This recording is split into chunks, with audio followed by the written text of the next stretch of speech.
Welcome back to the XG Podcast, episode 21 with Jesse and Jerry. We're going to go over a couple things this 21? episode. 21 episodes, dude. 21, that's a lot. That's crazy. It is. It's blackjack and poker. Yeah, hopefully we hit a blackjack with this video. Yep. So in this video, we're going to go over the Olympic Games that are going on so far. We're at the final. Final is Friday. France versus Spain. Yeah. We're going to go over some transfer news and some pros and cons of playing in your preseason in Asia compared to the United States. And whatever mini rants we might go on. Yeah, expect that a lot. But so far, the Olympic Games, what are your thoughts so far in this knockout round? I felt like it was pretty straightforward. Everything we expected to happened for the quarterfinals and semifinals. I hope you listen to me. I hope everyone listens to me because I predicted this final perfectly.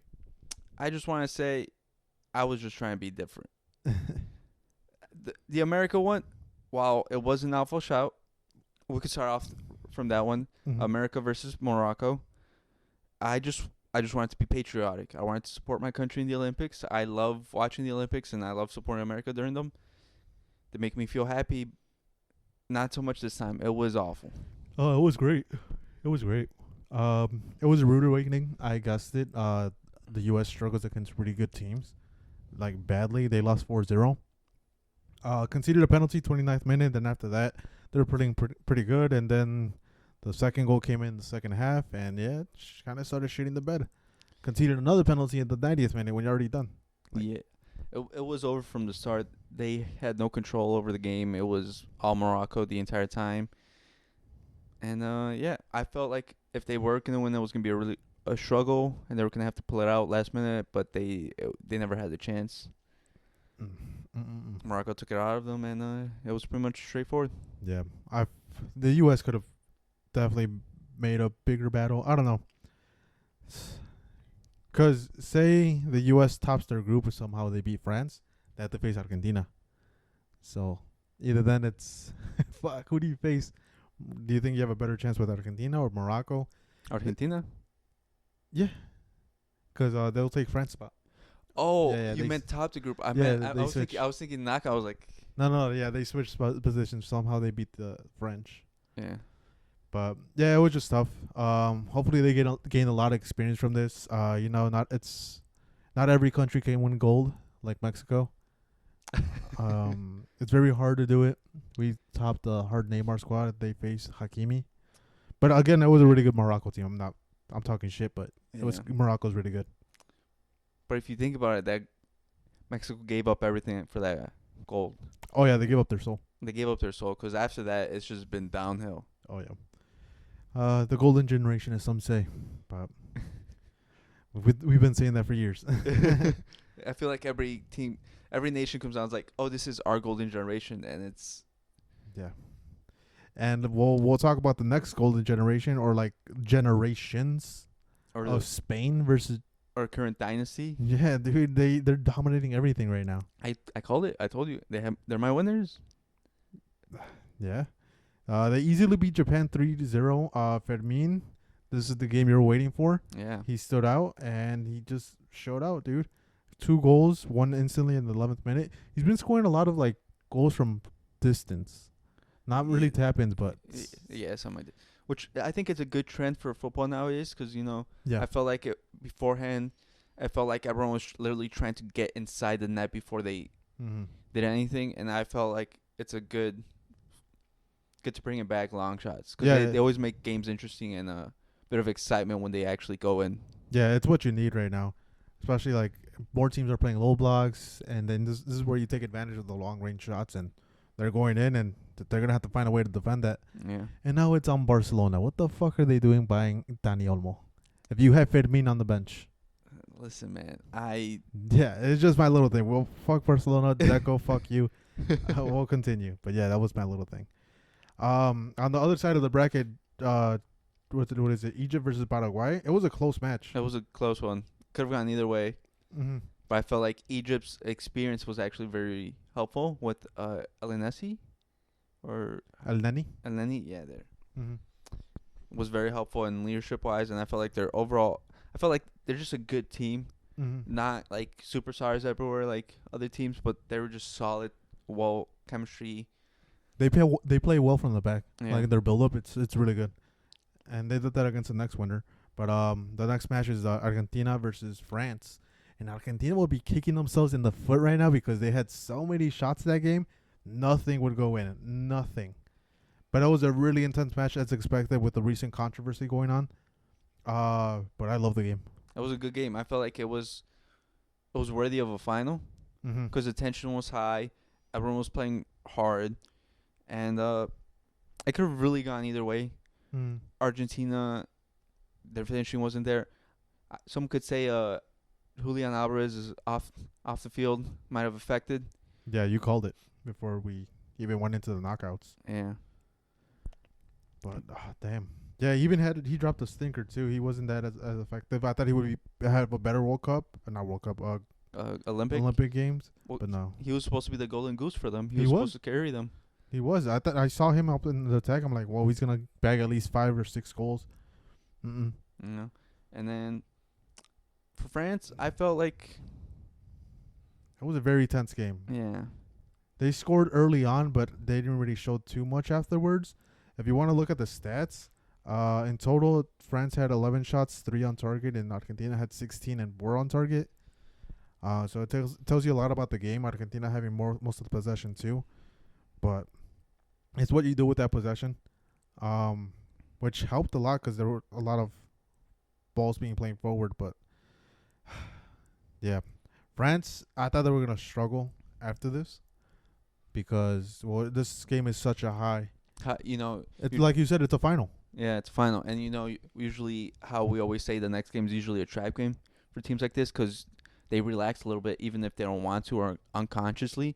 And especially against a Egypt team who are just so well-built, well-rounded, you would expect them to struggle, and they did struggle. Yeah, and that's the next match. So Egypt and France both go through. They face each other, and guess what happens? What you just said. Egypt scores first. Yeah, they scored, I believe, in the 62nd minute. And ever since after that, France was playing catch-up. And I think before we started, you mentioned Lacazette was... I think he took a page out of Julian Alvarez because he was missing as well. No, he found out I bet on him. He found out I did a parlay of France and Spain going through. It's like, nah, we're not going to finish this in full time. He's a dick, bro. Like, what the fuck? He missed like 3 open shots. Like in front of goal, he shot one wide that should have been easily on target. I don't know. It was just pissing me off, but yeah, I'm very surprised they went through. France tried to get a very controversial penalty after they tied it, and I don't know if have you seen the clip. No, can't remember. So that was a France defender. It was off a corner or a cross.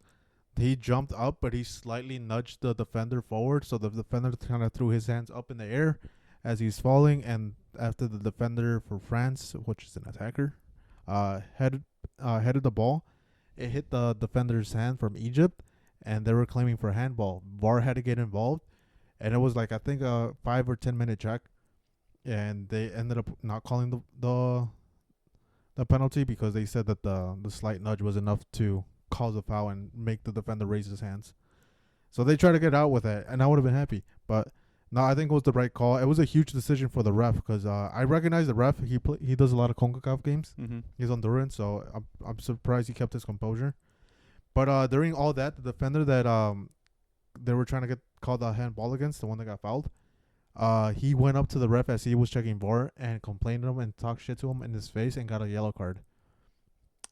And then afterwards he got the red, yeah. Start of the first extra times, gets another yellow. Yeah, I remember that. Gets a red and pretty much seals the game, yeah. Seals the game. Just shows you, dude, you got to maintain your composure in those situations. Now everyone can be calm, cool, and collected, Jerry. Yeah. It's a big trait, and I feel like especially in football, there's a lot of hotheads out there. There is.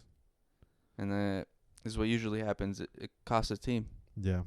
So I did feel for Egypt if they did get that penalty call against them because I can see why they lost their heads, but nah, dude, you got to maintain your composure with them. I'm surprised that Lenny didn't try to come after him as soon as he started going towards the ref and try to tell him to fuck off. But yeah, it was just a stupid situation because I think that ended up costing him the game. Yeah, and afterwards, I felt like Olise really started shining through when he had that extra space and was available to do what he wanted. Mm-hmm. And I felt like, well, he's been their best player for throughout this tournament. If not, it's between him and Mateta. Mm-hmm. And I'm surprised more teams are going after Mateta Mm-hmm. because he's looking like a good striker. Yeah, he's like a classic 9. They're like straight up box. He doesn't leave the Yeah. box, but that's what you need nowadays. There's not that many finishers. Yeah.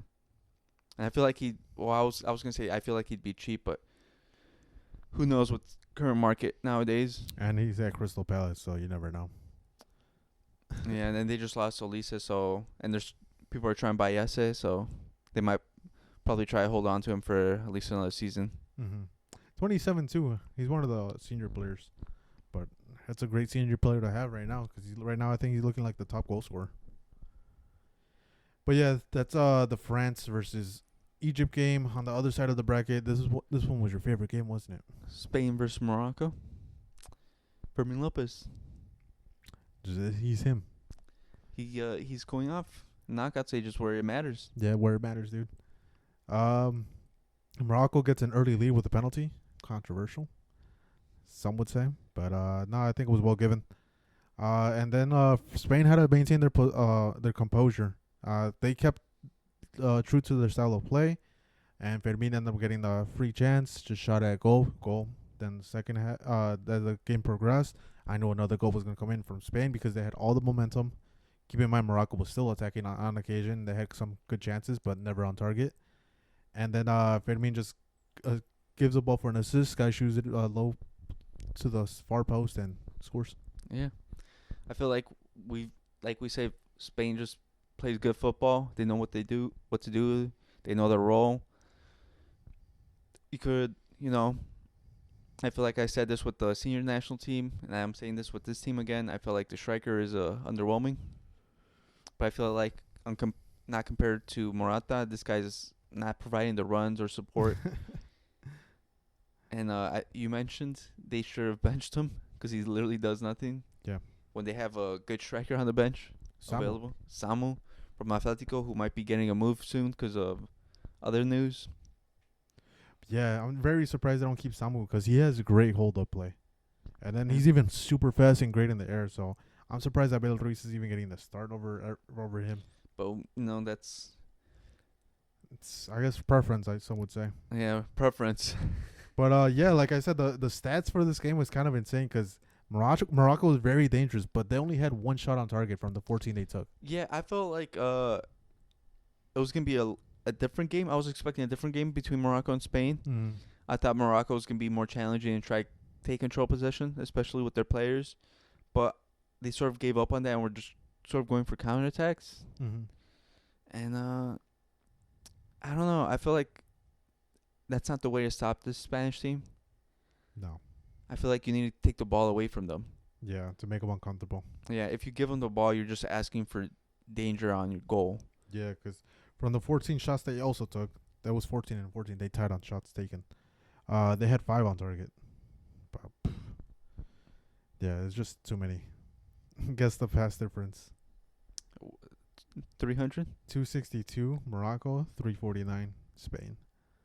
So, pretty crazy. Oh my god, I'm trying to see. But, yeah, are you excited for this final? Spain, France? No. I think it's on Friday. Yeah, it's Friday. Why the fuck are they making it on Friday, dude? They should make it on Saturday. But, 11 a.m. too. Well, it's because I think it's trying to fit in schedule with around the other Olympic events that are happening. Yeah, that's true. But with what I've seen from France so far, like I said, I expect Spain to win. You have France. Yeah, I got France. And like I said, with Spain, you can't give them the ball, and I feel like that's what's gonna be the game plan for France. Hopefully not, dude. Because I feel like they're gonna rely on their speed and try to kill them off. Because they have Mateta's a good finisher, but like I said, it's gonna be missing in this final a lot. And I can see it now. He's gonna have 4 good chances, and they're all gonna miss. And Spain, they don't miss them. Yeah, Fermin takes that one chance. Hopefully not. I'm betting on Olise, the difference maker, and Mateta.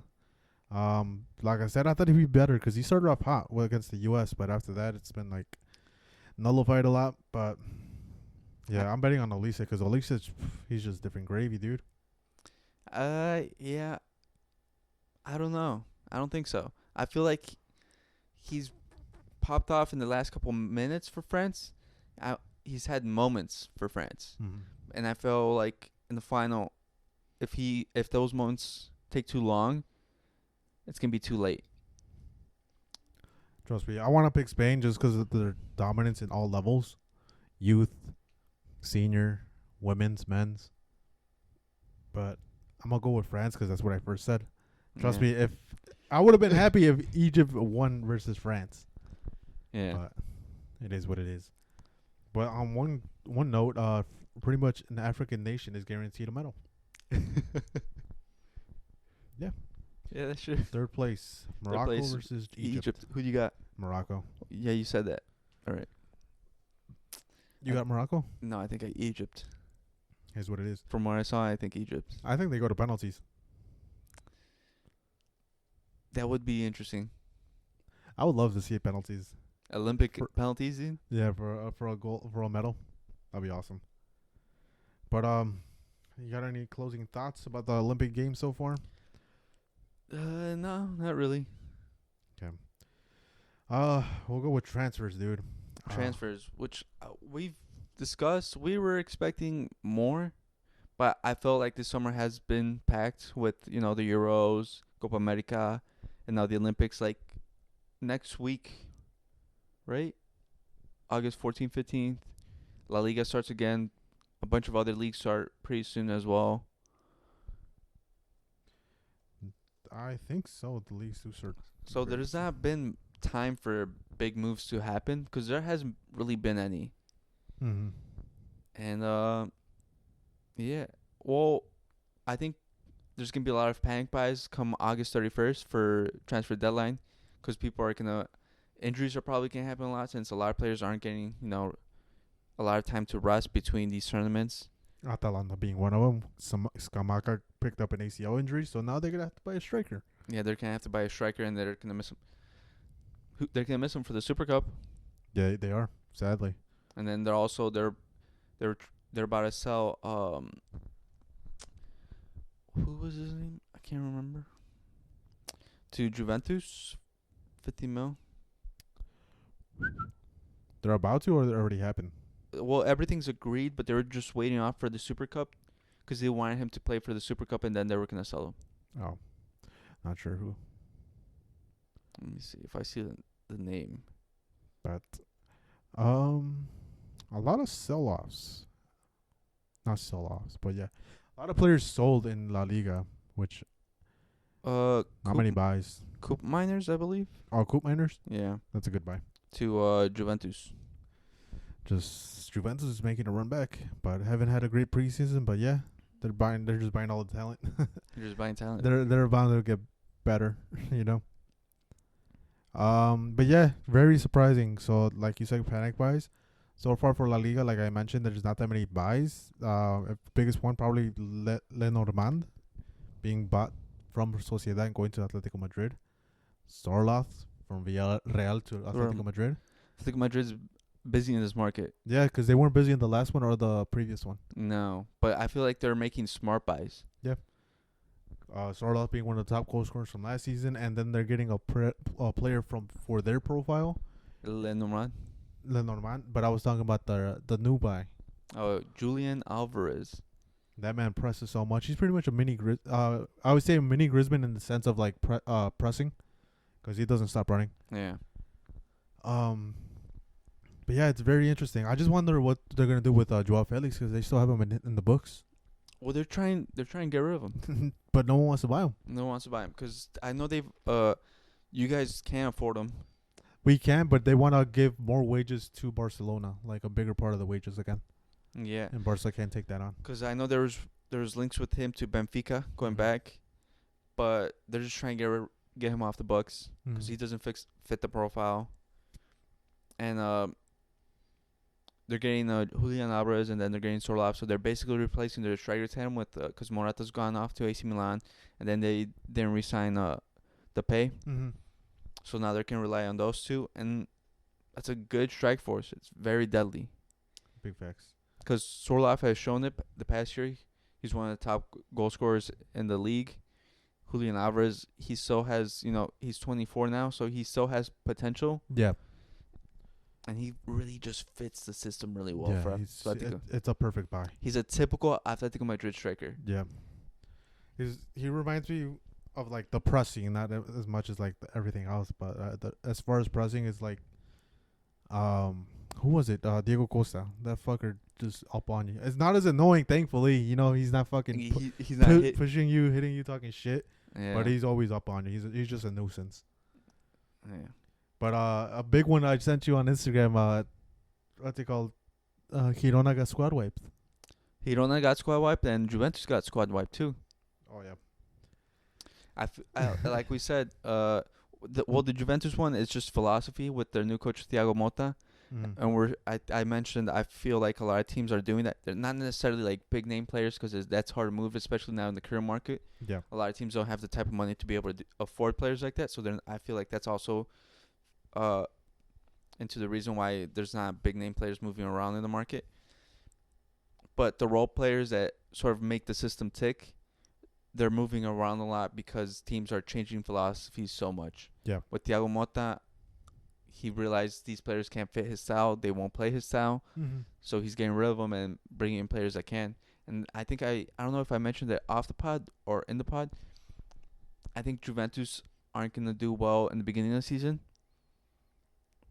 As we've seen in the preseason, they're struggling a lot to fit into it currently, into a system. Yeah. And I think it's going to take them towards the end of the season where we're really going to see Thiago Motta's Juventus start to take off. And then next year's where we're really going to see them shine. Yeah, I'm surprised because there's a whole list of players on who Juventus pretty much told, like, hey, you're not part of this plan. Yeah. And I have it right here. Oh, my God. I just sent it to you. Where's the squad wipe when I just see a bunch of memes? Oh, here we go. I'm sounding like Romano.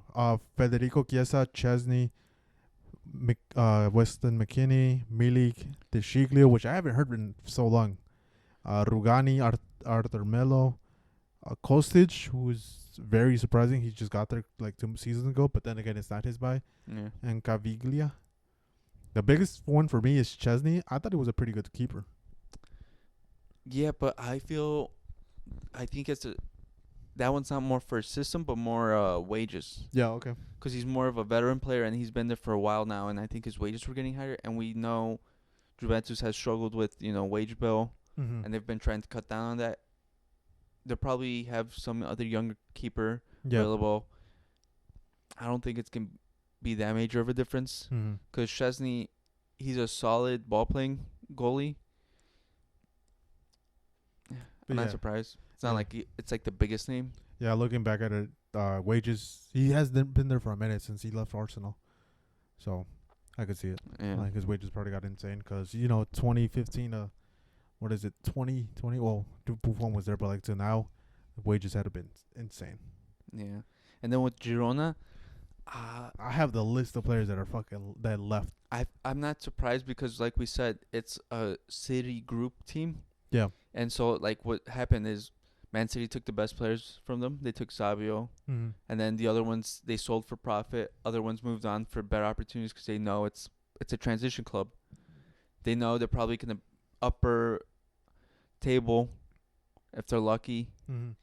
And they're trying, I think you mentioned they're trying to improve their academy. Yeah. And it's a smart move, dude. Like, easily someone sees, like, oh, we're in Champions League football. We battled for the race. Let's go for everything. Like, no, that's not the smartest move. You're a small club who's coming up. Set your boundaries. Do a little bit of Champions League. See how it is. Try to make it possibly out of group stage. If not, go to Europa and build from there. Because if you try to go for everything, you're spreading yourself out too thin. Yeah. So if anything, I think their main focus is gonna be La Liga, Copa del Rey, and try to see where they could get in the European competitions. Because like I said, they're trying to build up their academy because they just sold their top goal scorer Dobic to Roma, which in my opinion It's an interesting move, but it makes sense because Lukaku's gone. But and even Alex Garcia, one of the better midfielders, is going to Leverkusen. So it's a good move on him, but like they're gonna have to make that up because they lost a bunch of players. Well, a lot of them they had were on loan. Mm-hmm. So now I feel like it's gonna be sort of that they're not probably not gonna buy a lot, but they're probably gonna loan more experienced players to help out the young players. Who I'm excited for is they got on loan from Tottenham is Brian Hill, and he used to be a wonder kid. Well, they signed him in 2022, 2 years ago, Yeah, and he was 20, so he's like still 22, and he has good potential. He was a good player. He just hasn't had the opportunity. because it was such a bad move to going to Tottenham, because they don't develop players that well, and Spanish players usually don't do well. Well, and also it was a bad move because I think that he left when Conte was there. Yeah, And Conte doesn't. he doesn't rely on young players. Yeah, and especially players like him, it doesn't fit his profile. So I felt like that was more of a upper management move, one for the future, and I feel like that's a hard move to make. Yeah, and it's surprising because a lot of teams wanted him, especially in La Liga. He could have stayed in La Liga easily. Barca was one of the clubs, but he wanted to go to Tottenham because the money got to him, and look, he has to try to build his career back up from the ground up. But I think it's a good move though. It's gonna be exciting for me at least to watch him play because I want to see him back on top. Yeah, but I think the biggest thing Girona has to worry about is being able to keep their coach Michel, Yeah, because like we know, it's hard. It's hard to keep a top coach in a small club. Yeah. Especially when there's so many coaching changes happening now. Chelsea. It's bound to happen. Yeah. Because who knows? Because I feel like a lot of teams are have their coaches on the hot seat, Mm-hmm. and he's such a good coach. He's shown it last season, and if he keeps it up this season as well, he might be available. Yep. Where do you think he goes? For me personally, I think he might go to Leverkusen once Xabi leaves. So 2025, 2026? Yeah. I feel like you have to keep it up because today it's so unforgiving. Because just look at the Zerbi. Mm. In the beginning of the season, everyone was linking with move to Chelsea, Spurs, Bayern, not Spurs, but like Man U and all these other top clubs. Mm. And then he had the disagreement, and he didn't get any Premier League job. Where did he go? I think he went to PSV, if I'm not wrong. Derby? Yeah. Yeah, because he was linked to Barca and even I think like you said, Bayern at one point. He's at Marseille. Yeah, Marseille. But yeah, it's kind of a big fall off with 'Cause- all these clubs, especially wanting you and just will settle for Marseille, which is it's not a bad move in general. Because I think Marseille, they have a good team, and they also have a solid standing. I think they're probably going to be the team that pushes PSG in La Liga or Ligue 1. But it's a big fall off if you compare. Because think about Bayern signed Vincent Company. Yeah. When they were linked to him, they were comparing the Zerbi and Xabi Alonso during the season. Mm-hmm. And Like- look at where their standings. Look where Burnley left. They got relegated, and then look at their Serbia. I think it was mid-table. Yeah. So, damn, bro. Vincent Company's interview must have been insane. He must have some dirt on them. He promised the world, dude. Yeah, he promised the world. But yeah, it's pretty interesting. Oh my god. But yeah, like we said, it was a big summer for managers. It was a manager transfer window, if anything, rather than the players. Because players stand out. Probably Mbappe was probably the only one, but then again, that was announced a while ago. Maybe just the Lenny Yordle thing, getting poached by Man U. Yeah, getting forced to go to Man U, and now he's injured for 3 months. Yeah. Onana, Paulinho. I'm just looking at the players that got transferred. Zerki, Xerxes, which, like, why are you getting another young striker?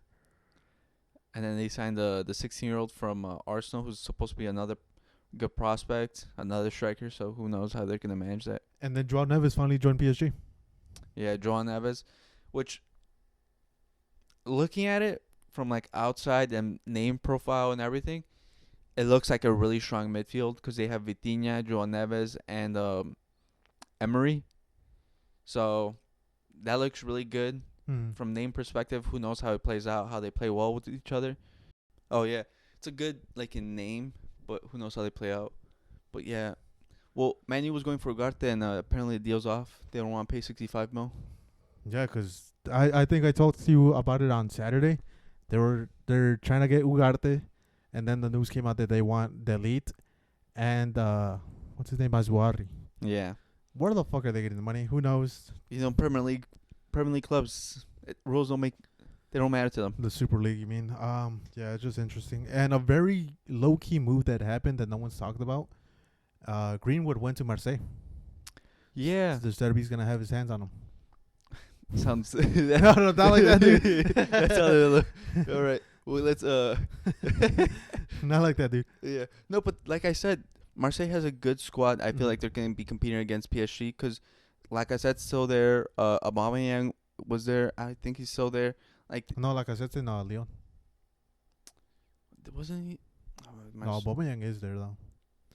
Good Europa League squad, if anything. Yeah, they have a good squad. If they're in Europa League, I haven't checked the league on table. But yeah, I think that's a good move. Barca was linked to him. I think the move was never gonna happen. Man, you want? I think they ended up getting 26 million out of him. But who knows what Barca's doing with their money? Yeah, They're gonna buy me, dude. You never know, Jerry. They might, dude. Like, looks like I can play left winger. You say anything, Jerry, they might believe you. Dude, have you seen those AI comps? Yeah. I'm gonna edit myself in one of them and send it to Barca. Try to get myself. Send it to Fuck. Deco. He'll Yeah. probably start negotiating with you and offer you a lot of money, Jerry. You'd be like, he's like, I'll give you 50K. You respond 100, he'll 50 give it to you. 50K for the next 50,000 days.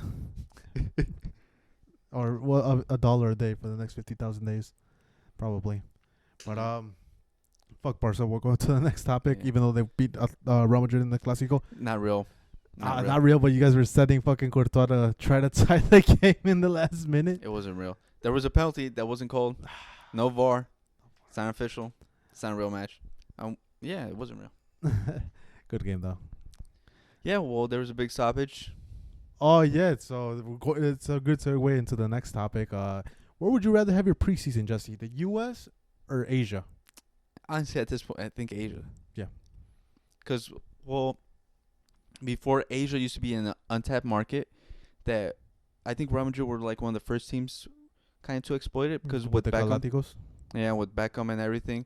Going to Japan, China, Korea. Then at the time they did have the Samsung sponsor. Yeah. Mm-hmm. I feel like it used to be such an untapped market, and now it's sort of they're starting to saturate it, and I feel like teams are missing out by going to the U.S. because there's like the fan bases over there are more, I feel like, more loyal, and they actually provide support for the club. They'll like actually travel all the way to England and Spain and all these other clubs, like especially like the Korean fans are showing for Spurs. Yeah. They're getting so much money off of them, and the U.S. it doesn't show like it really matters if you go. Like they give big paychecks, sure, to come over here, but once you get over here, it's not showing. Like the stadiums that services are providing are not well. It's not being well organized. Mm-mm. And then even the weather thing has been so bad. The Barca Real Madrid game had to get delayed for 1 hour. Keep in mind, no one can control the weather. There's an argument for that. Yeah. For the conspiracy theories. But yeah, it got delayed an hour due to a thunderstorm. And yeah, I think even players were complaining. I think Luka Modric, they showed his face on the camera like, why the fuck are we stopping? It's just a thunderstorm. We could continue playing it. Yeah, well, they stopped like mid first half. I think the stoppage was for like an hour. So then all the players had to re-warm up, and then they finished the first half, and then they only had 5-minute break, for halftime, and then they played the second half. Yeah. Which is crazy. Yeah, so maybe the level of the game got decreased because of that. It's like it's stupid, you know. Yeah. And I'm surprised they just didn't give them like the actual like halftime like 15 minutes. It was just it was stupid in my opinion. I guess they had to keep it on track for some shit, but it's like it's weird because like they own the stadium. Like just let them have it for the extra an hour delay.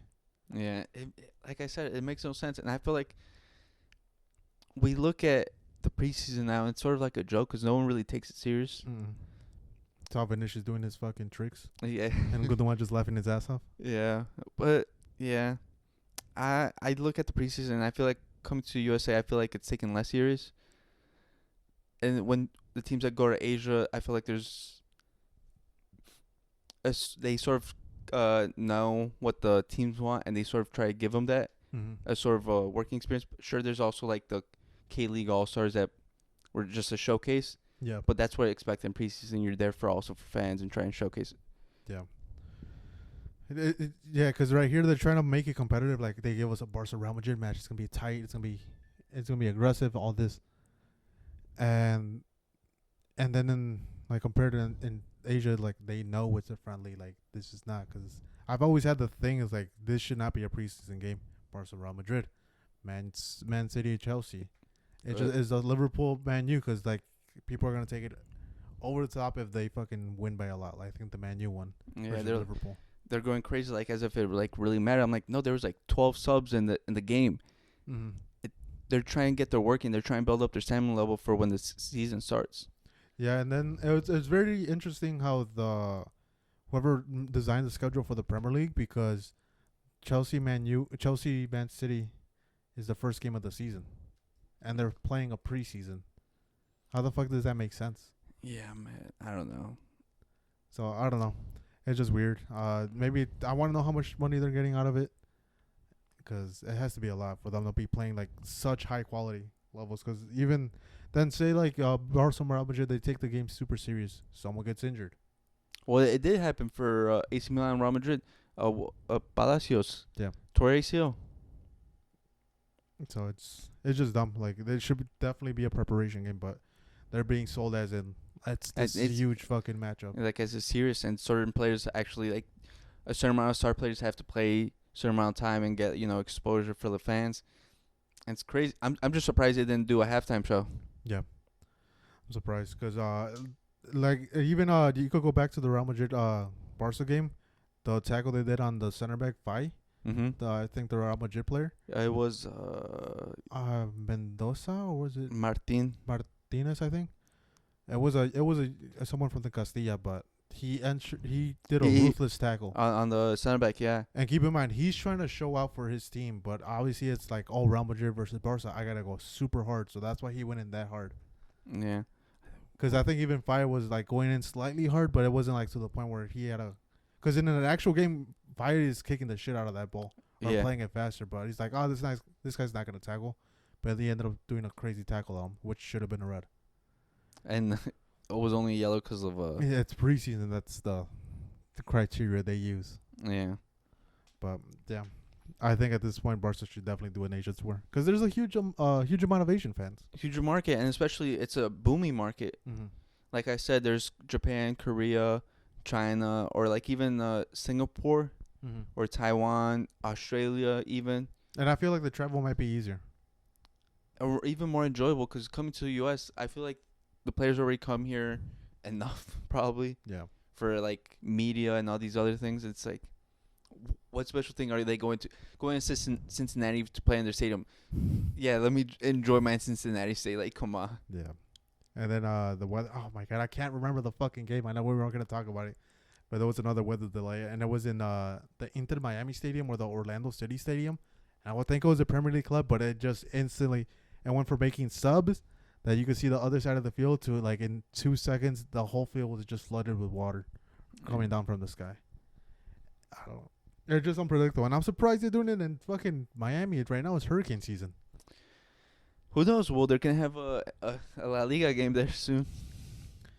Hopefully it's they give them. I don't know. Those La Liga games in the U.S. is pretty interesting because the last one, well, the one Barca did, it was a preparation one versus Club America. They legit just had a game, say, today, and then they had a game tomorrow, which they had to take a direct flight from after that game to go play in the next day.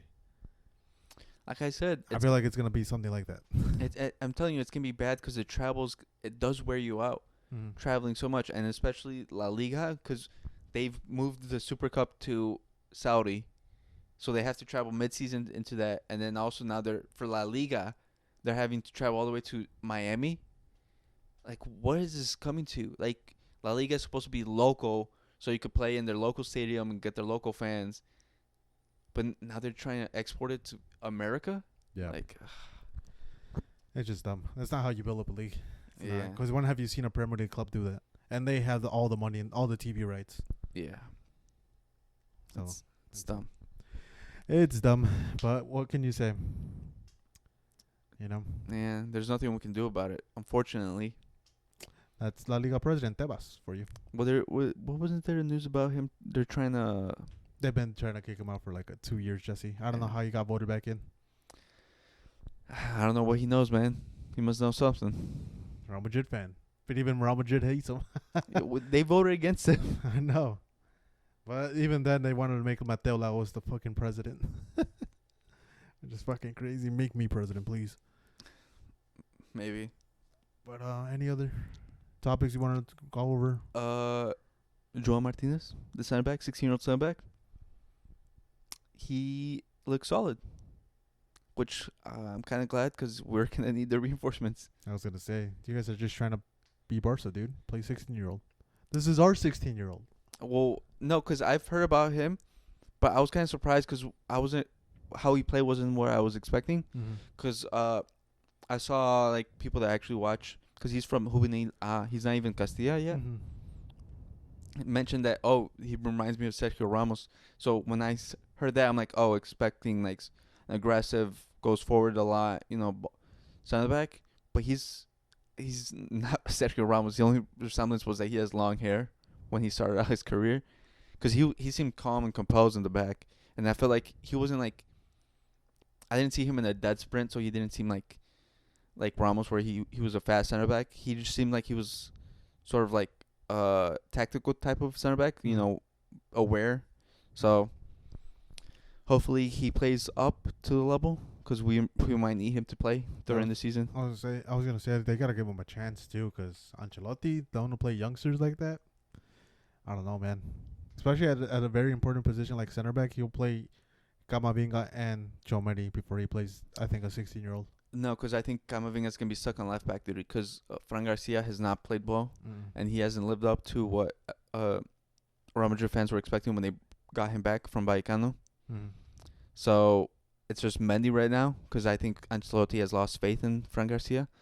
So Camavinga's going to be playing understudy, and then I think he's already said Tchouaméni's going to be backup center back, because Alaba's still injured, and Vallejo, I don't know why we still have this man. Oh, no wonder you guys are relying on a 16-year-old. Yeah. But speaking of, if you want to talk about youngsters, dude, Barca has plenty of them right now. I think a lot of them had a great preseason tour right now. Casado and Bernal being one of them, the two DMs. They're looking pretty solid, especially Bernal. I like them. People are saying like, "Oh, the next boost is like, don't stop comparing yourself." That's when you lose. But no, they're really fucking good. Bernal obviously more defensive, higher stature, can provide stops when it comes to the aerial threats, and Casado just straight up gets the ball, wants to play forward, and he's playing great. And even Pablo Torre, I wonder what Barca's gonna do with him, because they're trying to get Dani Olmo, but now you have him and Fermin Lopez. Like, the midfield is stacked, so that's why they're trying to right now. Barca's trying to push Frankie de Jong out to Man U, because just the midfield is congested. And then the man of the preseason, Pau Victor, ex Girona, Barca bottom. He was on loan to Barca B, played a whole season there. Got judged why would he go to that spot, but he gambled it to try to get to the Barca first team, and it looks like he's about to get it, because I think Victor Roque is gonna get pushed out due to him having such a great preseason. Yeah, I think Victor Roque is going to be sold. And I really kind of crazy if you think about it, because he was really hyped up. Mm-hmm. And yeah, I don't know. Yeah, I think he just was never given a fair chance, like, at all. Well, he came in mid-season, so I think that was really bad, because expecting him a lot, just jump in mid-season to the current squad and expect him to deliver results like that was crazy. And then he's been outshone in his current preseason. And, I don't know if he fits the Barca style, but I don't know if he's been given the chance to fit. Yeah, he hasn't given it the chance to adapt. And I think he should stop being stubborn and take the loan deal, because that's what it was offered first. They didn't want to sell him instantly. They offered, like, hey, go on loan first and see if maybe you adapt, you have a good season, and then we'll come back and you'll probably have a better chance because you'll have more eyes on you and you'll have one season in La Liga in your back. But him being like, no, I want to stay here and prove myself, is like, dude, clearly you're getting outshone. You're getting played as left winger, which is not even your position. But Yeah. he should just take that loan deal. But at this point, I think he might even get sold to Saudi. But he's rejected 2 Saudi moves, but we'll see. Because I think there's going to be more pressure on him to leave now, especially since he's seen that he's not getting played as a striker and having a pretty bad preseason. But also, I feel like the problem you guys have of congested midfield, I think it's going to grow even more when Gabi comes back. Yeah. Because where is he going to play? I don't know, dude. I think we might play with fucking nothing but midfielders. You guys are copying Madrid, but you guys are doing it with midfielders instead? I think so. Instead of playing them as fucking defenders, we're going to play them as attackers. Because, yeah, our midfield is just it's a blessing in disguise, but, like, you got to see which ones you want and which ones you could sell. Yeah, or even loan. It's blessing, but it turns bad if, like, a lot of those players are not getting minutes and are happy in the bench. Yeah. Because then a blessing could quickly turn into, something bad. Yeah. So, my guess is Pablo Torre probably gets sold. I am very surprisingly, I think Fermin might be one of the players that gets sold. Because he has such a big hype around him right now, especially with the Olympic Games. But that's my problem with that. Because he's probably been their best and solid. He's been consistently one of their better players. Mm-hmm. But they're probably going to have to sell him. Yeah, and that's the sad part about him. I don't want to see him leave. It's crazy. But And who do you bench for him? See, exactly, dude. It's a no, very but tough see, decision. but the thing is, for me, he would be in the starting lineup. But who are you benching? Who's your starting lineup? We're not going to do his lineup, but who's your starting midfielder? Him, Gunnigan, and then probably Badri. And who's your DM? You guys don't have a DM. That's the thing. We have to play a DM. You guys don't have a DM. That's the thing. Hey, we don't have one. So it's either going to have to be Bernal or Casado. I think Bernal, I don't know, one of those two. But yeah, that's the thing. Like, you have to. Because I think right now Klopp is... Not Klopp. Hansi Flick. Hansi Flick is selling for 4-2-3-1. So it's going to be 2 DMs. Or at least one DM that's super defensive. The other one's going to help out. But there's even rumors now that Gundogan might even get sold if a good offer comes in. Which is crazy. He Yeah. left Man City to join. But I don't think he leaves. I think... No, I think he stays. I don't know. I don't even know who leaves, dude. I think Frankie de Jong is the one that's going to get pushed out. Fermin, I think he might get sold. And I think Pablo Torre gets loaned out. So, I don't know, dude. It's an insane problem that I'm thankful I'm not dealing with. I think no matter what they do, they're going to get pissed. Fans are going to get pissed. Well, you guys have Deco dealing with all that, so good luck. Yeah, I know. He might sell everyone. He might sell everyone and get paid like $5 million for each. Might sell everyone by Saul.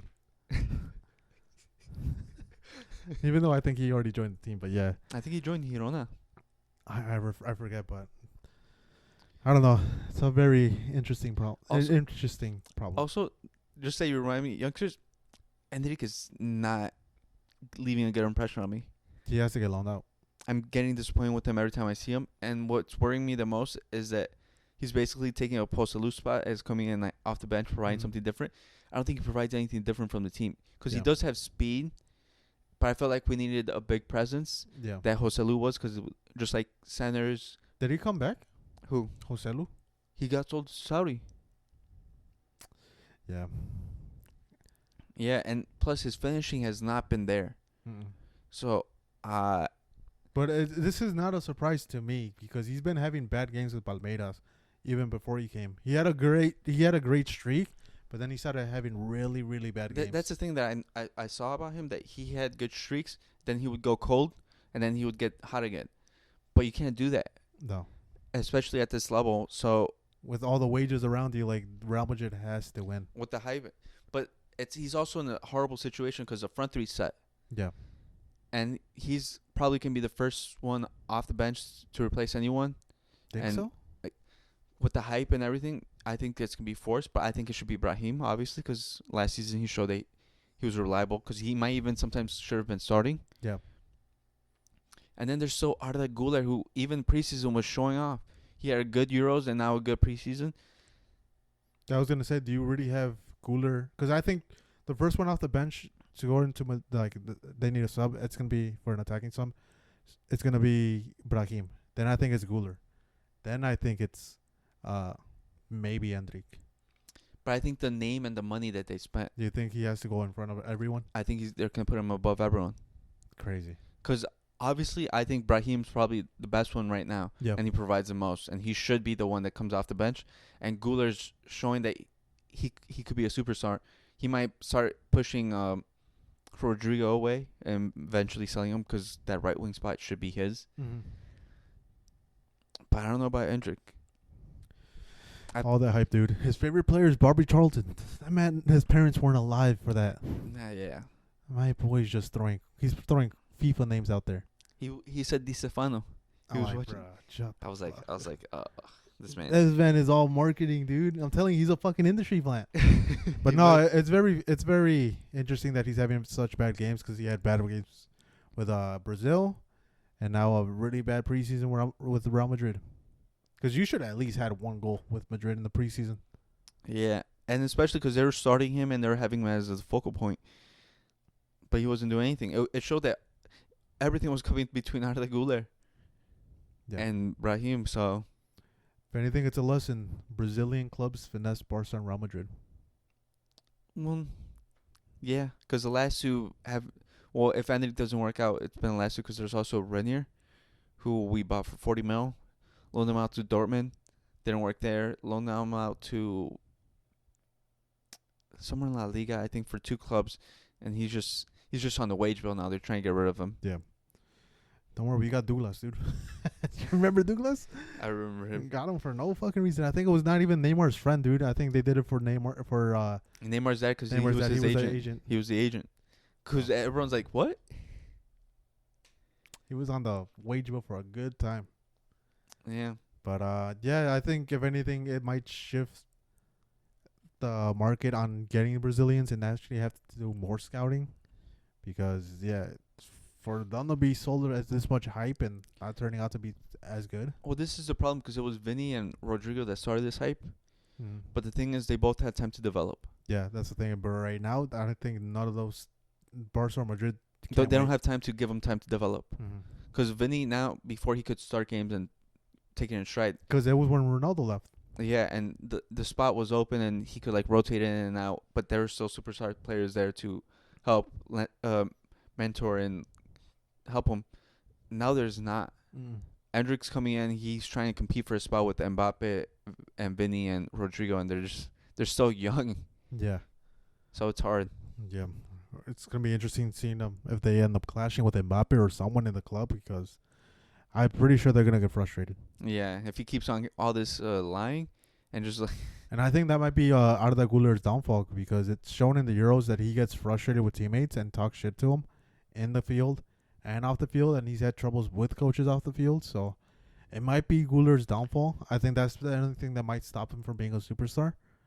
But other than that, I think he has all the qualities to be a superstar. I think Güler's probably set up to be in a better spot because he's really good friends with or he's become friends with Valverde, and everyone's expecting Valverde to become the new captain. Yeah. Once everything settles, and he's also, I can't remember which other player, but they're like he's building his friendship there, and I feel like if Anthony comes in and he keeps up with all this lying and stuff, I feel like it's gonna really set him out from the locker room. And he's just going to have to rely on the Brazilians to provide. Yeah. Interesting though. Well, I'm excited for La Liga. 2 weeks away. Is it 2 weeks or? Well, today's the 5th, so 10 days away. 10-9. Well, I think officially August 14th. So 9 days away. Is it next week? I think next week. Dude, I can't do math in my head right now. I think it starts Thursday. 14th is a Wednesday, my guy. So then it's the 15th. 15th is a Thursday. Yeah, Thursday, August 15th. Atletico versus Getafe. And then Real Betis versus Girona. Same day? Yeah, Thursday, August 15th. Nice. And then we start off that weekend. And yeah, Premier League starts the same weekend too. A lot of the leagues are starting back up.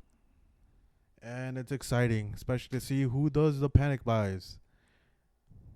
Call the team right now. Who does the panic buy? And Madrid. just absolutely flops it. Madrid. Flops it? Yeah. I think we're going to get another injury. fucking Man U, no. Man U's already in injury crisis, and they're already known. I think Liverpool. They haven't spent any money this transfer window. I think they'll panic by last minute for some reason, but it won't turn out to. No, be you know them. who's gonna do it? I don't want to say their name, but Chelsea. Out of all the fucking transfers they already have, I think They're gonna do another one. Oh my god! Who do you think it'll be? Like, you don't have to name a player, but a position. I think they're gonna get another winger. It'll be funny. As fuck. They could get another winger. They're gonna overpay. Someone's gonna start off hot. They're gonna start off, pretty bad, and they're gonna like, you know what we need? Another winger, another $100 million winger. They should buy a right back, dude. Reece James has, how SB says, shoestrings for hamstrings. Well, you know what's funny? No one's come out and like Mudryk. It's been 2 seasons now. Oh, he's getting cooked, bro. No, Yes. but it's like, at this point, shouldn't you start thinking of like moving on? No, they don't want to count it as a loss. Like, because it's a $100 million player, and it's 2 years now. That's usually when teams start, thinking of transitioning Who's on. gonna buy him though? They're gonna want at least 50 or 60 mil. I don't even think about buying him, just his wage bill. But who's gonna buy him? I don't know. No one's gonna buy him. They gotta do something. They're gonna try to recoup something from the loss. But very interesting. We'll see what happens. Be on the lookout for the episode. It comes out sometime during this week. But next week we'll record another one Monday. Send us any questions you do have. This has been Jesse. And Jerry. Jerry. I was like, wait. Yeah, this has been Jerry and Jesse. And also, let us know if there's anything you guys want us to do. Any topics you want us to talk about? Yeah. Do you guys even make it this far in the video? Yeah. Are you guys even here? If you are, comment down below what should they comment? Mewtwo. Comment Mewtwo if you make it this far. All right. Peace. Peace.